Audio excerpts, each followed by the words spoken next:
72.137 trillion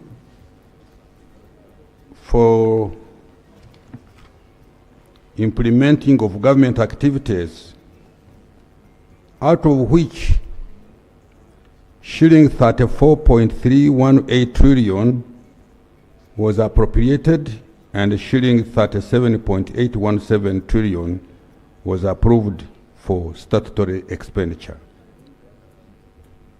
The total appropriated budget support financing was shillings 1,393.66 billion. Honorable Minister, the appropriation was done on 17th May 2025.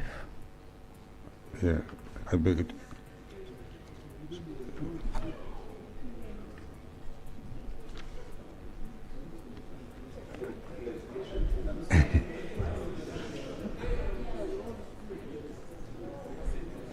Yes. As stated, you continue. We have corrected the record. Don't disorganize the old man. Let him continue. Let him first continue. Right Honorable Speaker, my ministry has now concluded negotiations for the euro 500 million, approximately shillings 1,982.65 billion to finance these approved expenditures from external sources. This is comprised of a loan of up to euro 270 million from African Export-Import Bank, as I've said before, to finance the budget as appropriated, and up to euro 230 million from EcoBank Uganda Limited and Development Bank of South Africa. The two loans were also approved by Cabinet on the 26th of May this year. The two loans were approved by His Excellency the President on 20th May 2025 by Cabinet on 26th May 2025, and a certificate of financial implications as shown in Annex 2, 3, 4, 5, 9 of my detailed brief to Parliament respectively. Terms of conditions of the loan. The financing terms of the African Export-Import Bank loan are as follows. Loan amount 270 million, tenor 10 years, grace period 3 years, base rate 6 years, Eurobor 2.151% as of 7th May 2025, margin 5.00 per annum, interest rate, base rate plus margin, placement fees 1.57, payable one-off upfront 1.75. 1.75 percentage. Commitment fees 1.0 percentage per annum. 1.2 per annum. 1.2 percentage. Not applicable if Government of Uganda draws down the entire loan amount within 90 days from the date of signature of the financing agreement. The all-in cost-effective interest rate for the facility is 7.33% based on the 6-month Eurobor rate of 2.151% as of the 7th May 2025. The terms of the EcoBank Uganda Limited and the Development Bank of Southern Africa Limited loan are as follows. Loan amount euro 230 million, tenure 7 years for the commercial tranche, euro 130 million, and 10 years from the DFI tranche 100 million. Grace period, 3 years for the DFI tranche and 3 years for the commercial tranche. Availability period, 90 days. Base rate, 6 months Euribor, 2.151% as of 7th May 2025. Margin, 5% per annum for the DFI tranche and 4.85% per annum for the commercial tranche. Interest rate, margin plus base rate for each tranche.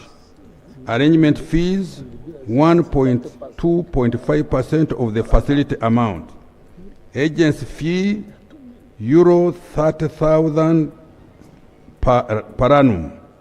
Commitment fees, 0.5% per annum, not applicable if Government of Uganda draws down the entire loan amount within 90 days from the date of signature of the financing agreement.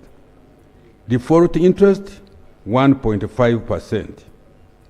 The all cost-effective interest rate for the two Ecobank facilities is 7.20% for the DFI tranche and 7.18% for the commercial tranche based on the 6-month Euribor rate of 2.151% as of 7th May this year. Condition precedent to disbursement of the loan. The condition precedent to effectiveness and disbursement of the loan are highlighted on page 6 and 7 of the brief to Parliament. Justification of the loan, Honorable Speaker and colleagues, the euro 270 million loan facility is to finance the financial year 24-25 budget as approved by Parliament on May 2024 to be sourced externally, while the additional euro... May 2025. I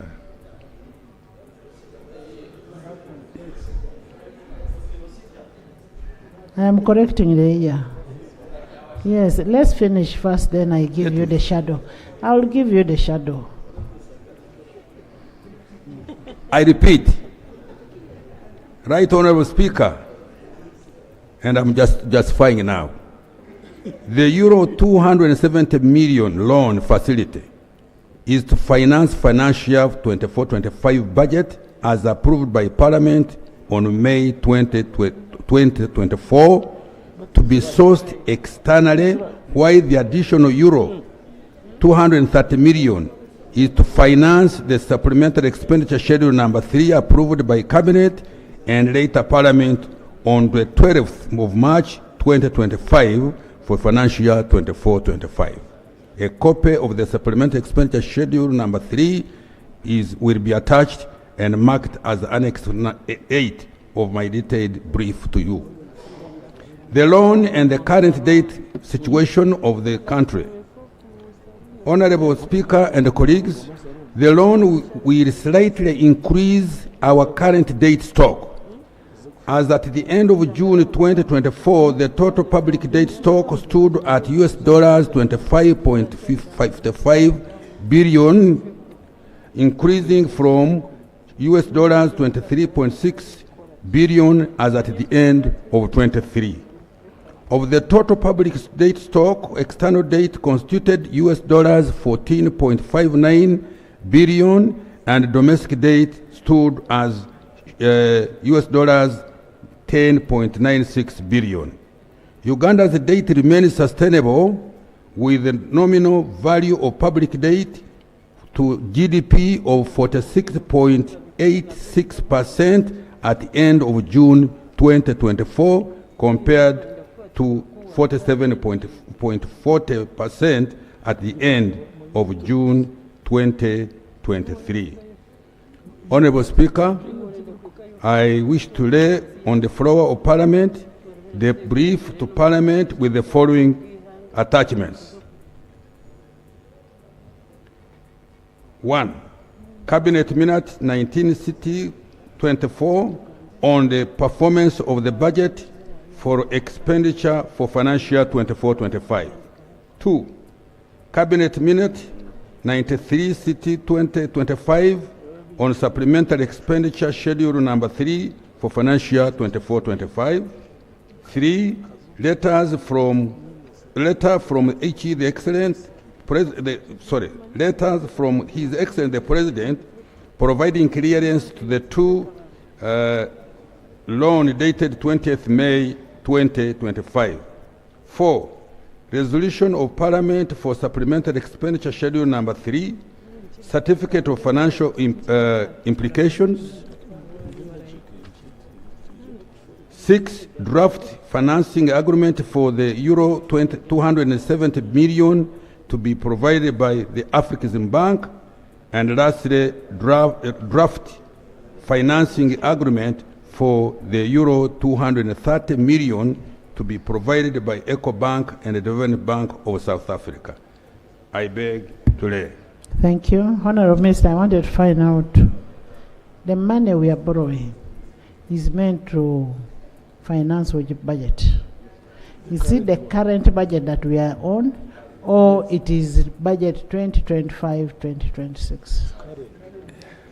It is for this running. Yes, she has asked me a question. This is not going to be financing the coming financial year. We have a lot of... It is for us to finish the budget 2024-2025. Yes, Madam Speaker. And when is the financial year ending? Well, if you give me the authority, this money will go out to the spenders. Thank you. Before the weekend comes.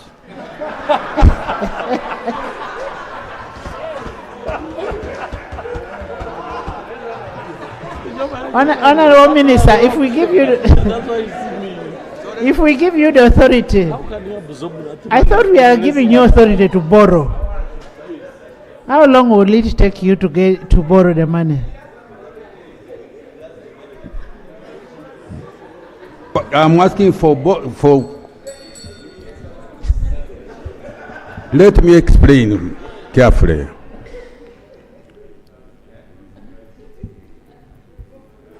Listen. Let's just listen to each other. Honourable members, let's listen to the minister. There are expenditures now in the treasury which we need to pay. Yeah, with the scientific means these days. Yes, by the end of the weekend. Yes.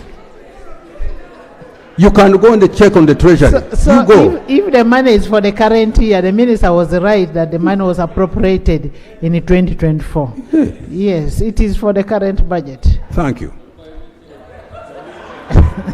Yes, Honorable Baka.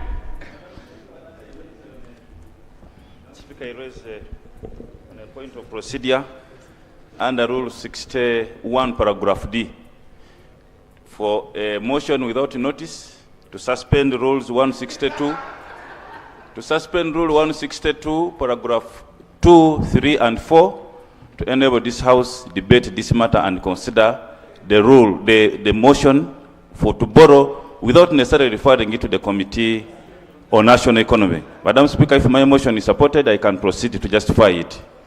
Is the motion seconded? By Kanusu, by Okwiri, by Chamaswet, by Silwanyi, Nekesa, on suspension of Rule 162 to allow the House debate on the loan without referring it to the Committee of National Economy. Thank you, Madam Speaker. Madam Speaker, I have heard you say that today you are likely to prorogue the House. Madam Speaker, if that is the case, it practically means that this matter cannot be referred to the Committee on National Economy. For them to sit, consider the matter, and then you call us again for us to be able to handle this matter as a House. Madam Speaker, I propose that since this House is the committee of last resort, because those other committees of the House, they work on our behalf. Since we are here, we are the committee of the last resort. Let's handle this matter and conclude it today, Madam Speaker. Besides, agencies need the money, which we don't have, and the government cannot get stuck because there is no money when we can borrow expeditiously. I thank you, Madam Speaker. Thank you, Gonzaga. You'd come last. Okay.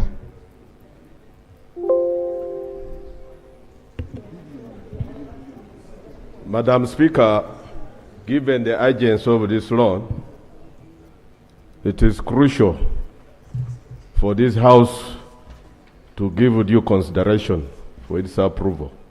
I would not be a roadblock. But Madam Speaker, you are the custodian of the rules. Now that it is not going to be under normal procedure referred to the relevant committee, rules are being suspended, I would implore your chair to consider the rule that requires you to ascertain the members present whether they form quorum for such an important decision to be made, Madam Speaker, so that we do not find ourselves on the wrong side of the law.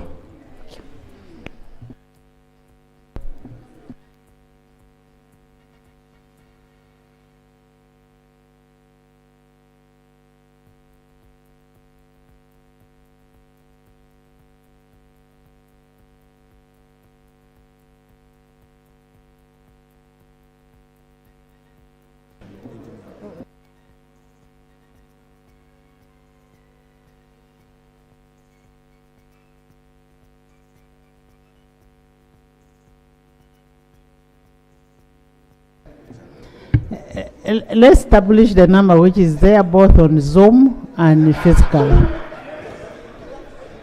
We are going to establish it. Yes, Gonzaga. Madam Speaker, also in a good spirit, it would be very proper if the Honourable Minister of Finance is not also moved the motion to suspend the rules. Because the Honourable Baka, the justification is giving is not proper.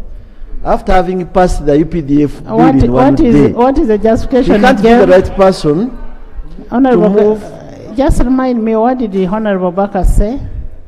That there is no time and there is urgency. And I don't agree with him, but it would be how proper. How is that related to the UPDF? Yeah, the way he rushed it, what he did, so filthy, and he cannot be the person. Even after having met him on the veranda, I asked him to present my issues. He gave me the date of Monday, but he brought the bill the following day. Thank you. It doesn't look nice. It looks ugly before us. There is an order. Eddie? Yeah, Madam Speaker, the issue that the Minister has presented and what Baka has subsequently added to, we have a Minister of Finance with a number of ministers, and this budget is now coming to 12 months. The Minister should have given a justification why there was a delay in the planning.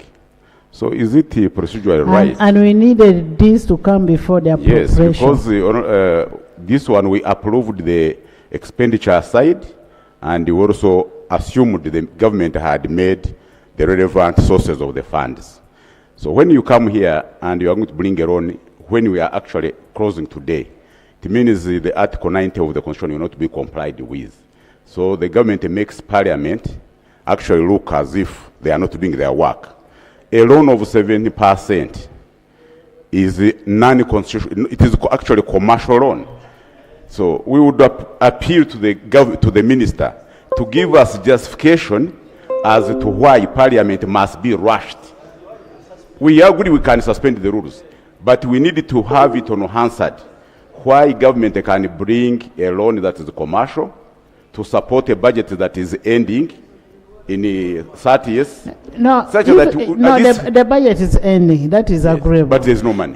But there is no money. Yes. So can we agree that since we don't have money, nobody should be paid salary? No, we should stop working on the roads. We should. That's what the minister is saying. No, we are on the that question- we need money to finish all the obligations that we have to meet. Right, Honorable, you are right. We are on the question of planning. That's the ministry responsible for economic planning. So do they plan? Okay. Because if they Honorable plan, they Government should Chief have Whip. come and give us sufficient time. Government Chief Whip. Let Park first say, then you. Right Honorable Speaker, I thank you for this opportunity. Right Honorable Speaker, before my committee is one of the reports on our debt management. You are speaking to a minister who has undispersed money borrowed 16 trillion. It is lying out there, borrowed. We are paying interest. This money, 16 trillion, it lies out there, borrowed. Is and it undisbursed or unutilized? I'm coming. That is money undispersed. We have 222 billion of Ugandan shillings in Bank of Uganda that is dispatched and unutilized. I've looked at both the Uganda shilling and the dollar account in the Bank of Uganda. Now, one of the reasons that the Auditor General is consistently advancing for this predicament is the way Parliament approves a borrowing. We approve borrowings, one, without taking all the necessary conditions to ensure that this money will be absorbed. And Parliament as an institution is indicted for not doing a good job. Right Honorable Speaker, this Minister of Finance, you see here, trying to borrow this amount of money, must first ascertain that he has capability to absorb the money, because the system of Uganda closes on the 15th of the month. So from now you have only 14 days. Even if you borrow 2, the arrangement time for the money to be wired from wherever to Uganda's Bank of Uganda account can, unless he went, got the money, borrowed it, he had it here, and that's unconstitutional. And therefore he's coming to Parliament for post-mortem kind of approval. And he's stopped to borrow money without parliamentary approval. So the only way he can have money, the way he can borrow from international market, in the remaining days, he can't have time to arrange a borrowing. Unless he borrowed it, got it, and is coming here to say, please, rubber stamp.